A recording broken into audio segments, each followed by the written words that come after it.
कष्ट कीजिए स्वामी जी महाराज।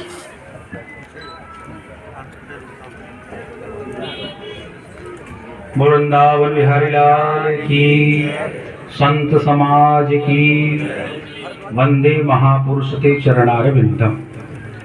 प्रयाग सहित भारतवर्ष के कोने कोने से पधारे हुए समस्त संत वृंदों के चरणों में प्रणाम करता हूँ। सम्मेलन बहुत ही सुंदर है और समाज को एक मार्ग दे रहा है। मैं बहुत ज्यादा जुड़ा तो नहीं हूँ, लेकिन मैंने सोशल मीडिया के माध्यम से ये जो आपका संकल्प है वो गांवों में भी अपनी क्रांति को फैला रहा है। मैं गांव से संबंध रखता हूं, मैं शहर में नहीं रहता। मेरा जन्म एक गांव में हुआ है, काशी का सेवक रहा, कुछ दिन वृंदावन भी रहने का सौभाग्य मिला।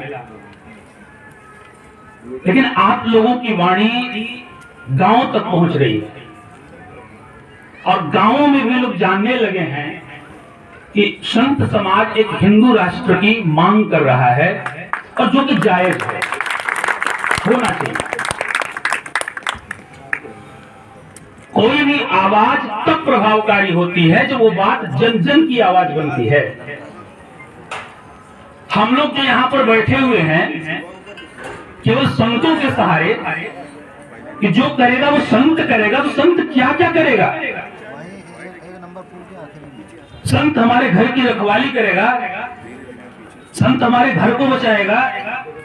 हमारे घर में आग लगी हुई है और हम गृहस्थ सो रहे हैं, तो संत हमें कितना जगाएगा। संत सिर्फ जगा सकता है, जागने का काम हमारा है, हम गृहस्थियों का है। संत समाज एक दिशा दे सकता है, दिशा पर चलने का काम हमारा है।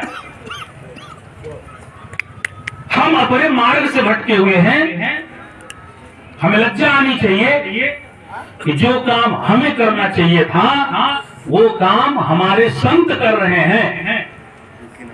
हम गृहस्थियों को फिर से अपने घर में राणा को पैदा करना होगा, शिवाजी को पैदा करना होगा, विवेकानंद को पैदा करना होगा, तब हमारे देश की, हमारी संस्कृति की सुरक्षा होगी, हमारे राष्ट्र की सुरक्षा होगी।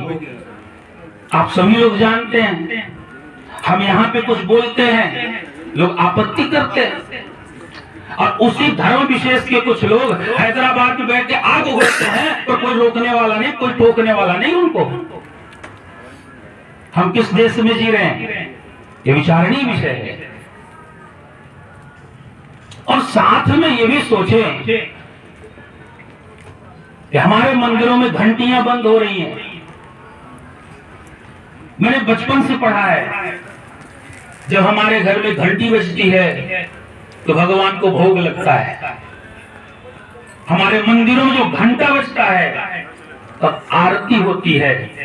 लेकिन विशेष समुदाय के लोग, जिन्हें लोग इस्लामिक कहते हैं, वो बताएं कि उनके किस ग्रंथ में लिखा हुआ है कि लाउड स्पीकर लगाए बिना नमाज नहीं पढ़ी जा सकती।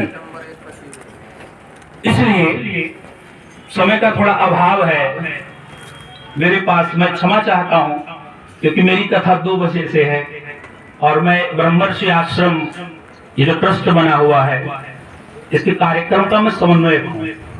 लेकिन समय का अभाव होने के कारण मैं समय नहीं दे पा रहा हूँ। जैसे मैं ठीक 12:15 बजे कथा से उठा।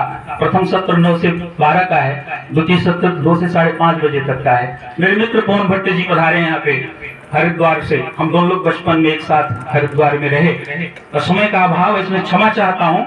लेकिन संतों की वाणी को ध्यान से सुने, और हम सब लोगों से निवेदन करते हैं, जितने यहाँ पर गृहस्थी बैठे हुए हैं, सब लोग संतों की बात को सुन करके और उनकी बात को यहीं पे छोड़ के न जाना, अपने अपने घर जाना, अपने अपने गांव में जाना, और गांव में जाकर के बताना कि प्रयाग में सम्मेलन हुआ था ब्रह्मर्षि आश्रम ट्रस्ट के माध्यम से, जिसमें हरिद्वार से लेकर के प्रयाग तक के संत आए थे और उन्होंने हिंदू राष्ट्र की स्थापना का संकल्प लिया है, और हम सब लोगों को मिल करके वो संकल्प पूरा करवाना है। वो तीर्थराज महाराज की जय, संत समाज की जय।